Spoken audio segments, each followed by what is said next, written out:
mendapat tanda persalinan dan ditunggu 1 jam tanda persalinan tersebut belum juga mulai.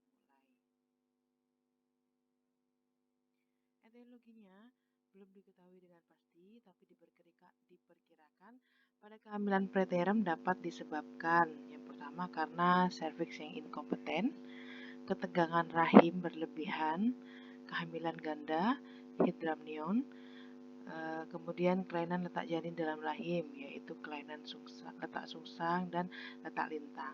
Itu menyebabkan KPD. Kemungkinan yang lainnya yaitu kesempitan panggul, perut gantung, bagian terendah belum masuk PAP, dan juga ibu mengalami CPD.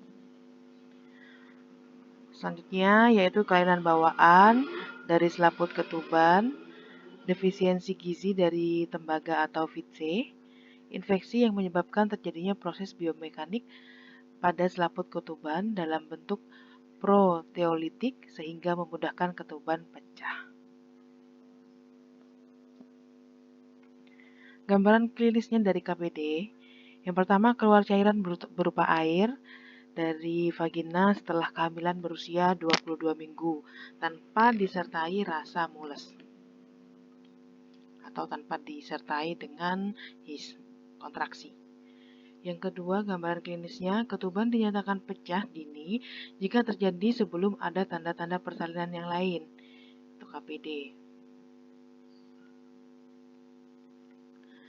Cairan dapat keluar sedikit-sedikit atau langsung banyak. Cairan dapat keluar saat tidur, ibu saat duduk, saat berjalan, saat berdiri, ataupun saat mengejan. Cairan ketuban ini berwarna putih keruh, jernih, kuning, hijau, ada juga yang kecoklatan. Yang hijau kecoklatan ini biasanya dia sudah bercampur dengan mekonium. Normalnya ia berwarna putih jernih. Disertai demam bila sudah infeksi. Janin mudah diraba. Ini gambaran klinisnya ya. Disertai dengan demam. Kemudian janinnya mudah teraba karena bantalannya sudah hilang, cairannya itu sudah hilang, jadi janinnya mudah teraba. Jika dilakukan VT, selaput ketuban tidak ada, air ketuban kering. Jika dilakukan pemeriksaan in speculo, tampak air ketuban mengalir. Diagnosisnya yang pertama, kita bisa tahu dengan mencium cairan yang keluar tersebut. Itu kalau banyak ya, kalau banyak kita bisa menciumnya. Kita tampung dulu baru dicium. Itu baunya khas sekali, anyir. Bau ketuban itu anyir. Saya rasa kalian sudah pernah mencium bau ketuban ya. Jika keluarnya cairan ketuban sedikit-sedikit, maka tampung cairan yang keluar dan nilai dengan nitrazin test. Nitrazin test ini tes melalui kertas lakmus. Dia untuk menilai ini apakah ketuban atau hanya urin. Cairan vagina bersifat asam, yaitu sekitar 4,5 sampai 5,5 pH-nya. Nah, kalau ketuban ini bersifat alkalis, dia bersifat basah, yaitu dengan pH 7 sampai 7,5. Jadi rentannya lumayan jauh ya. Nah, ini tes nitrazin menggunakan tes lakmus. Bu bidan harus paham bagaimana cara penggunaan tes ini. Ya. Bu bidan harus punya ini ya. Kalau di tempat kita di Sampang ini sulit didapat di apotek. Tapi di kampus kita ini punya. Lakukan pemeriksaan in speculo, lihat adakah cairan keluar dari ostium uteri atau terkumpul di fornix posterior. Jadi untuk melakukan tes lakmus, kita membuka vagina ibu dengan melakukan in speculo, pemeriksaan secara in speculo, biar serviksnya terlihat di sana. Adakah cairan yang keluar dari ostium uteri? Kemudian setelah itu, ini disobek, kertasnya satu aja, sedikit sepanjang ini. Ya, disobek sepanjang ini, satu aja, 1 lembar. Masukkan kertas lakmus menggunakan pinset panjang atau klem panjang. Ini cara penggunaan lakmus yang benar. Menggunakan ini.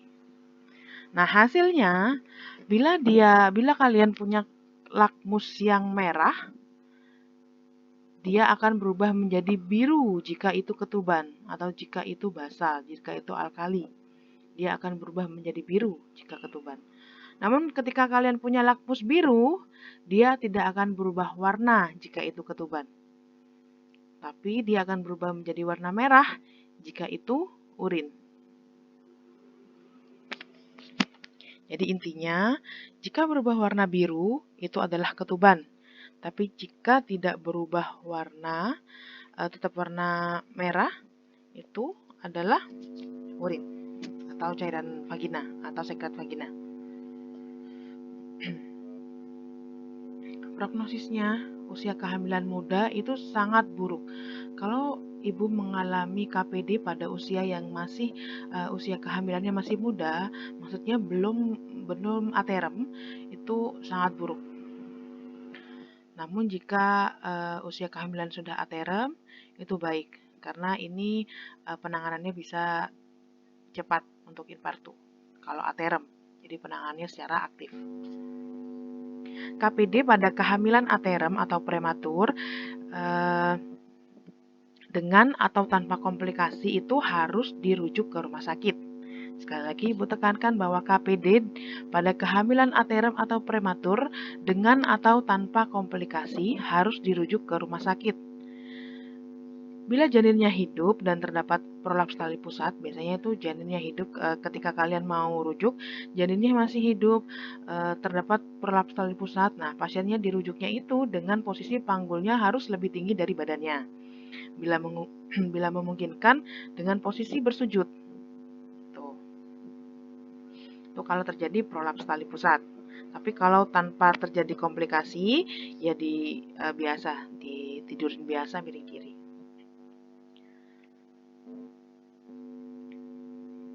Penanganannya KPD, jika kehamilannya di bawah 36 minggu, artinya dia masih prematur, tindakan konservatifnya istirahat tirai baring total.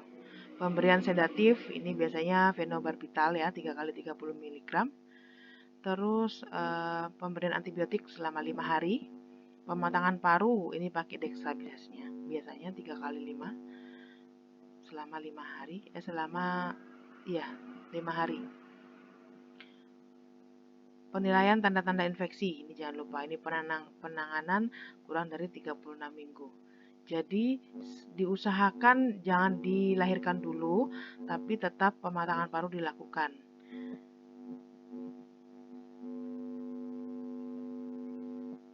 Bila ada HIS, nah ini bila kehamilan lebih dari 36 minggu, bila ada HIS langsung pimpin meneran.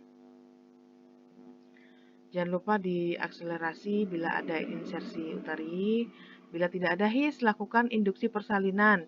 Jika ketuban pecah kurang dari 6 jam, ingat ya, ketuban pecah kurang dari 6 jam, dan skor pelvik kurang dari 5, atau ketuban pecah lebih dari 6 jam, dan skor pelvik lebih dari 5, itu diinduksi. Ingat ya, kalian udah diajari cara menginduksi persalinan, itu nanti ada kuliahnya sendiri. Tapi untuk menginduksi persalinan ini kita harus melihat kematangan skor pelvik dulu, terutama kematangan dari porsio dan serviks. Kemudian lakukan SC bila ketuban pecah lebih dari 6 jam dan skor pelviknya kurang dari 5.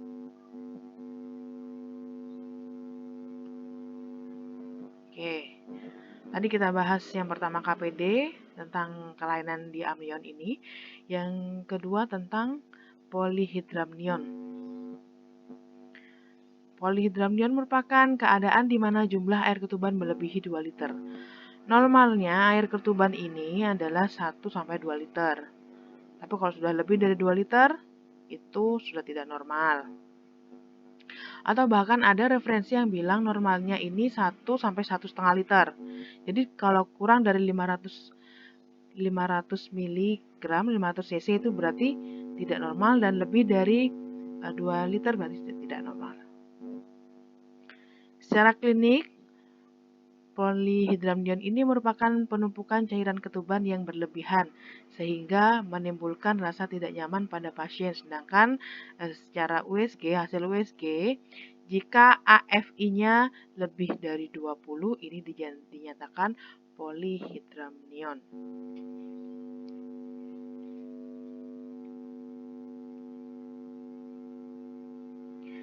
Manifestasi klinis, yang pertama, ukuran uterus tentu lebih besar dibanding dari seharusnya karena ada penumpukan cairan di sana.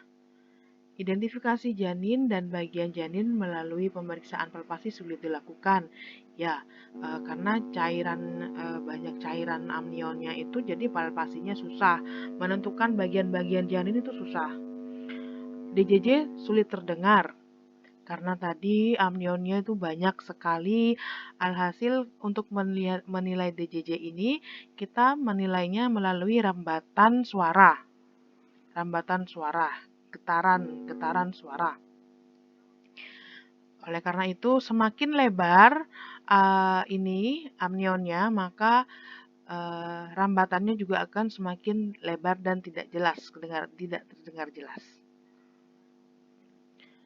Yang keempat, balotemen janin jelas. Jadi kalau diraba ini ada seperti bulatan balotemen gitu, seperti balon. Sesak nafas dan rasa tidak nyaman di perut ini yang dirasakan ibu. Gangguan pencernaan biasanya pada polyhydramnion ini ya karena itu dia menekan organ-organ di perut. Edema, varises, dan hemoragi.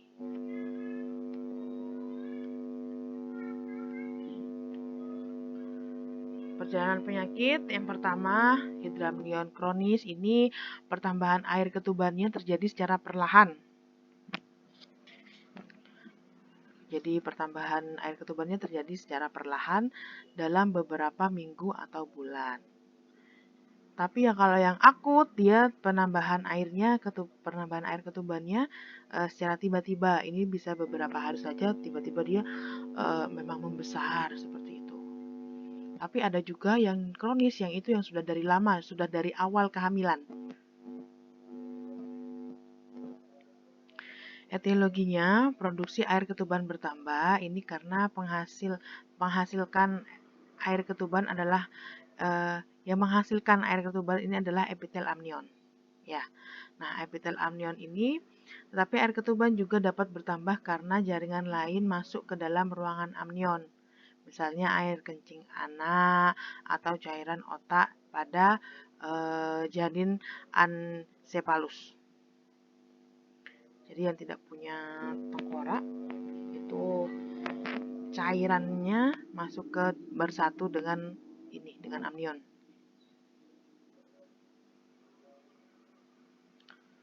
Yang kedua, pengaliran air ketuban terganggu. Kalau tadi ini tentang produksinya, dia produksinya yang bertambah pada epitel amnionnya, dan juga ada penambahan cairan lain. Kalau yang kedua ini dia pengalirannya yang terganggu. Jadi air ketuban yang telah dibuat dialirkan dan diganti dengan yang baru. Salah satu jalan pengalirannya adalah ditelan oleh janin, diabsorpsi oleh usus, dan dialirkan ke plasenta, akhirnya masuk ke dalam peredaran darah ibu. Nah, jalan yang ini semua tadi, ini kurang terbuka jika anak tidak menelan seperti pada atresia esofagi, ancefalus, atau tumor-tumor plasenta. Jadi penyerapannya, sirkulasi dari air ketubannya itu yang terganggu. Itu juga menyebabkan polyhydramnion. Diagnosisnya bisa dilakukan anamnesa, perut lebih besar dan terasa lebih berat dari kehamilan normal. Jadi kita tanyakan anamnesa ibu, rasanya bagaimana. Jadi nanti ibunya akan menjawab seperti ini. Kemudian pembesaran uterus yang cepat menyebabkan keluhan-keluhan. Disebabkan karena tekanan pada organ, terutama pada organ diafragma. Jadi ibunya mengeluhkan sesak, sering sesak, lebih sesak. Gitu. Kemudian yang ketiga, nyeri perut karena tegangnya uterus, mulai mual bahkan sampai muntah. Yang keempat, odem pada tungkai, vulva, dinding perut. Odem ini karena ada retensi cairan ya, makanya odem. Pada proses akut dan perut besar sekali, biasa shock, berkeringat dingin, dan sesak nafas. Kalau inspeksinya, kelihatan perut sangat buncit dan tegang. Kulit perut mengkilat kulit perutnya, pecah-pecah, ini banyak strienya, kulit jelas dan kadang-kadang umbilikus mendatar. Jika akut, si ibu terlihat sesak dan sianosis serta terlihat payah membawa kandungannya. Ini inspeksi kita yang bisa kita lihat. Nah, seperti ini ya. Lebih besar dari kehamilan biasanya. Kalau yang polyhydramnion ini. Kemudian strie banyak strinya, pecah-pecah kulitnya ya karena terlalu over besarnya ini. Dan juga biasanya ini umbilikus ibu ini dia mendatar. Nah, yang paling jelas terlihat adalah TFU ini lebih besar harusnya dari kehamilan yang normal. Misalkan 28 minggu itu kan normalnya 3 jari di atas pusat. Nah, kalau dengan hydramnion ini bisa saja 28 minggu itu TFU-nya sudah pertengahan PX pusat, bisa seperti itu. Atau kalau disentimeterkan 28 minggu itu harusnya 28 cm, tapi ini bisa sampai 32 cm, seperti itu. Perut tegang dan nyeri tekan, serta terjadi odem pada dinding perut, vulva, dan vagina. Ini kalau kita lakukan palpasi.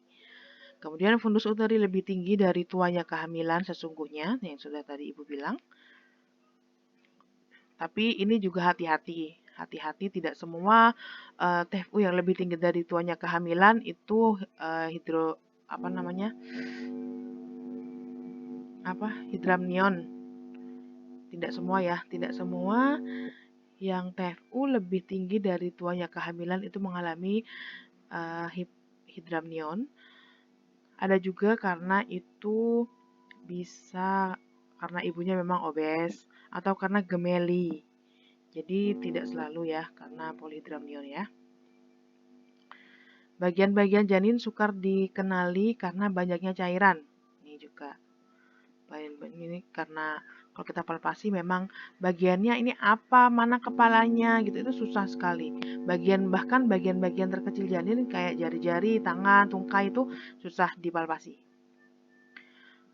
Jika pada letak kepala janin bisa teraba, maka balotemennya jelas sekali. Balotemen itu kayak melenting gitu ya, balotemen ya namanya ya, balotemen. Karena bebasnya janin bergerak dan kepala tidak terfiksasi, maka dapat menjadi abnormalitas letak janin. Ya, karena kan ini ruangannya masih luas. Akhirnya ruangannya luas, janin ini masih muter-muter aja. Pada pemeriksaan auskultasi, denyut jantung janin tidak terdengar atau jika terdengar sangat halus sekali. Ya, yang tadi Ibu bilang bahwasannya karena ini cairannya penuh, jadi luas daya rambat suara dari DJJ itu yang kita dengar itu sangat jauh. Jadi halus sekali bunyinya, bahkan hampir tidak terdengar.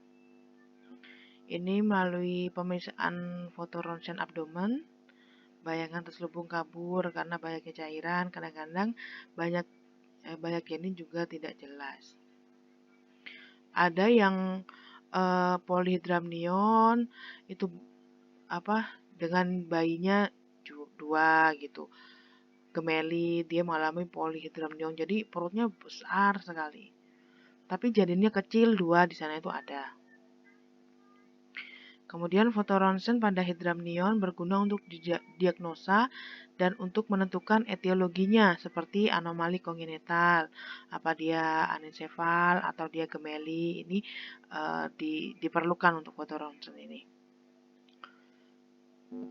Pemeriksaan dalam, selaput ketuban teraba menonjol walaupun di luar his.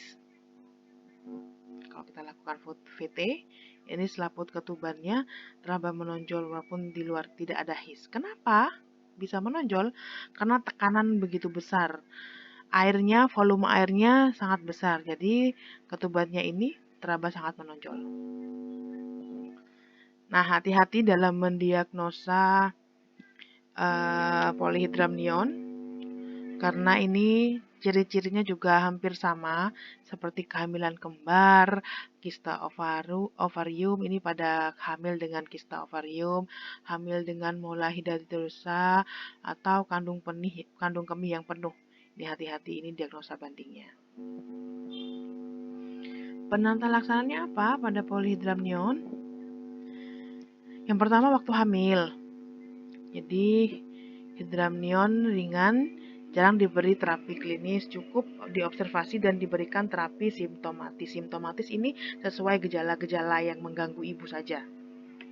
Pada hidramnion yang berat dengan keluhan-keluhan harus dirawat di rumah sakit untuk istirahat sempurna, berikan diet rendah garam ini untuk mengurangi retensi cairan. Obat-obat yang dipakai adalah sedatif dan obat diuretik. Jadi obat diuretik ini obat yang dirancang untuk mengurangi penumpukan cairan tubuh, dibuangnya melalui urin. Jadi ibunya bakal sering pipis-pipis. Bila sesak hebat sesekali disertai sianosis dan perut tengah. Jadi sesaknya hebat disertai sianosis dan perut tengah, lakukan fungsi abdominal pada bawah umbilikus.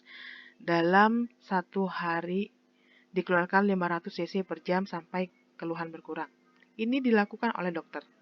Bidan tidak diperkenankan melakukan fungsi. Ini sudah tugas dokter. Jika cairan dikeluarkan dikhawatirkan terjadi his dan solusio plasenta. Komplikasi terjadinya fungsi ini bisa timbul his karena tadi tusukan itu dia merangsang timbulnya his, trauma pada janin, terkenanya. Jadi rongga-rongga dalam perut itu bisa terkena tusukan, kemudian infeksi serta shock. Bila sewaktu melakukan aspirasi keluar darah, ketika mau melakukan fungsi, kita melakukan aspirasi terus keluar darah, itu fungsi harus dihentikan. Tadi waktu hamil, sekarang waktu bersalin. Bila tidak ada hal-hal yang mendesak, maka sikap kita adalah menunggu infartu. Ditunggu infartunya secara normal dulu. Tidak perlu dirangsang. Bila keluhan hebat seperti sesak dan sianosis, maka lakukan fungsi transvaginal melalui serviks bila sudah ada pembukaan. Dengan memakai jarum fungsi, tusuklah ketuban pada beberapa tempat, lalu air ketuban akan keluar pelan-pelan. Bila sewaktu pemeriksaan dalam melakukan VT, ketuban tiba-tiba pecah, maka untuk menghalangi air ketuban mengalir keluar dengan deras agar tidak bior maksudnya gitu ya, masukkan kepalan tangan. Jadi tangan kalian dikepalkan, kemudian dimasukkan ke dalam vagina. Ini sebagai tampon. Beberapa detik biasanya sampai airnya keluar semua, sampai habis, supaya air keluar pelan-pelan agar tidak terjadi solusio plasenta. Ya, kalau kalian bayangkan ketuban ini adalah balon, kalau dia langsung dikasih bior, dikasih pecahnya luas, jadi takutnya ini akan membuat solusio plasenta. Kemarin kan sudah kalian belajar solusio plasenta. Salah satu terjadinya solusio plasenta juga akibat hidramnion, polyhydramnion dan juga bayi kembar. Jadi kalau yang rahimnya langsung menyusut seketika, ya itu hati-hati solusio. Ini juga menyebabkan shock karena tiba-tiba perut menjadi kosong dan perdarahan postpartum karena atonia uteri. Penanganan dalam postpartum. Harus hati-hati akan terjadinya perdarahan postpartum. Sebaiknya lakukan pemeriksaan golongan darah dan transfusi darah serta disediakan obat uterotonika. Ini harus ada. Untuk berjaga-jaga, pasanglah infus untuk pertolongan perdarahan postpartum. Jika perdarahan banyak dan keadaan ibu setelah partus lemah, berikan antibiotik yang cukup. Ini untuk menghindari infeksi lebih lanjut. Jadi langsung diberikan antibiotik. Kalau perdarahannya banyak, kemudian ibunya lemah. Oke. Yang ketiga adalah oligohidramnion. Ini kebalikan dari polyhidramnion. Oligohidramnion ini adalah suatu keadaan di mana air ketuban kurang dari normal, yaitu kurang dari 500. Tadi kebanyakan juga berbahaya, ini sedikit apalagi, ini sangat berbahaya juga. Etiologinya belum jelas, tetapi dikirakan ada kaitannya dengan renal agenesis janin. Ini adalah kegagalan pembentukan ginjal di saat embriogenesis. Etiologi primernya yaitu pertumbuhan amnion kurang baik, dan etiologi sekundernya adalah terjadinya KPD yang membuat ini oligohidramnion. Jadi kalau KPD-nya itu merembes, ada kan KPD yang merembes tidak langsung pure pecah, tidak. Ada yang merembes sedikit-sedikit tapi cepat habisnya. Nah ini hati-hati, anaknya oligohidramnion tapi belum ada tanda-tanda infarto.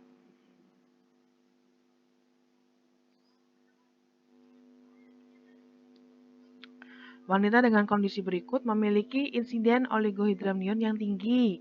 Yang pertama adalah anomali kongenital. Misalnya pada agenosis ginjal yang tadi itu, ya, yang dia ginjalnya tidak tumbuh, tidak berkembang secara sempurna. Kemudian sindrom Potter. Nah, sindrom Potter ini gagal ginjal bawaan yang sehingga dia menyebabkan oligo dan bayinya tidak memiliki bantalan dinding rahim.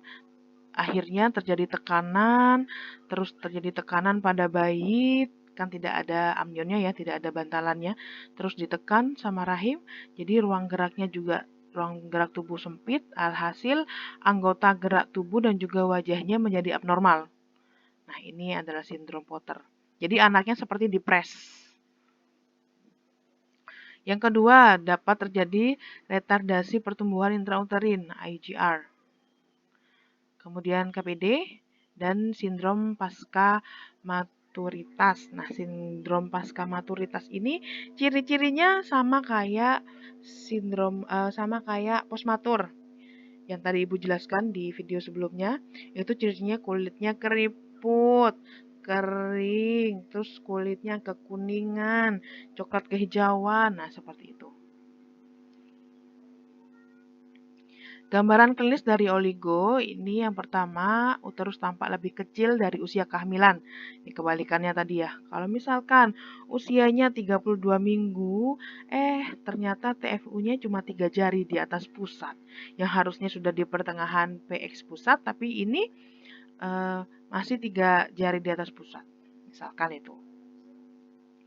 Kemudian ibu merasa nyeri di perut pada setiap pergerakan anaknya, ya karena tidak ada amnionnya, tidak ada pelicinnya, tidak ada bantalannya yang menjaga.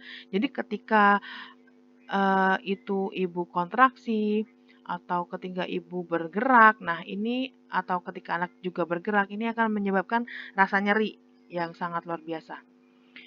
Yang ketiga, sering berakhir dengan partus prematurus. Ya, karena amnionnya sudah habis ya. Bunyi jantung anak sudah terdengar mulai bulan kelima dan terdengar lebih jelas. Nah ya, kalau tadi yang polyhidramnion itu DJ-nya tidak jelas, tapi kalau ini terdengarnya sangat jelas sekali. Yang kelima, persalinan lebih lama dari biasanya. Ya, lebih lama. Kalau ini ya, yang ketiga ini lahirnya belum cukup bulan. Kalau ini persalinannya mungkin cukup bulan, tapi dia prolong. Dia memanjang. Terus yang keenam, sewaktu his akan sakit sekali ya. Tadi sudah Ibu jelaskan. Yang ketujuh, bila ketuban pecah, air ketuban sedikit sekali bahkan tidak ada yang keluar. Dapat dilakukan pemeriksaan penunjang, dilakukan USG, ini menunjukkan oligo serta tidak ada ginjal janin atau ginjal yang sangat abnormal. Sekalipun ginjal janinnya masih ada, tapi ini mungkin ginjalnya abnormal.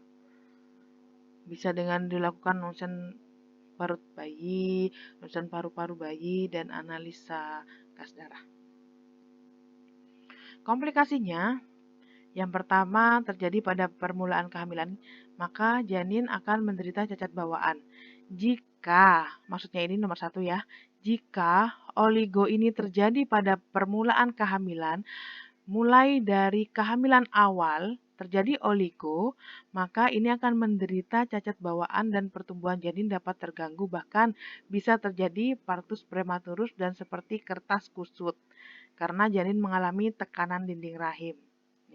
Ini kalau dia oligonya sudah mulai dari kehamilan awal. Tapi kalau oligonya dimulai dari kehamilan yang lebih lanjut, akan terjadi sama juga terjadi cacat bawaan, tapi ini lebih ke seperti cacat clubfoot ini adalah tulang kaki yang bengkok, tulang kakinya bengkok, tidak simetris dan bengkoknya bisa keluar atau ke dalam. Kemudian cacat bawaan karena tekanan atau kulit jadi kering. Ini. Tindakan konservatifnya ibu harus tirah baring, harus tidak boleh ngapa-ngapain. Hidrasi sebanyak-banyaknya. Entah itu kita bisa 1 hari 4 slov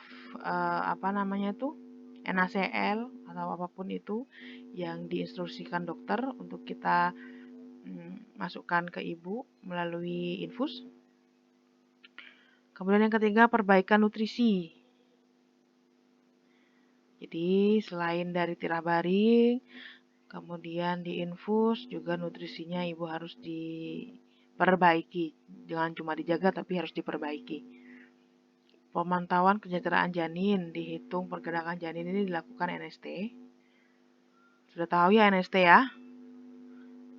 Ya, seperti ini NST.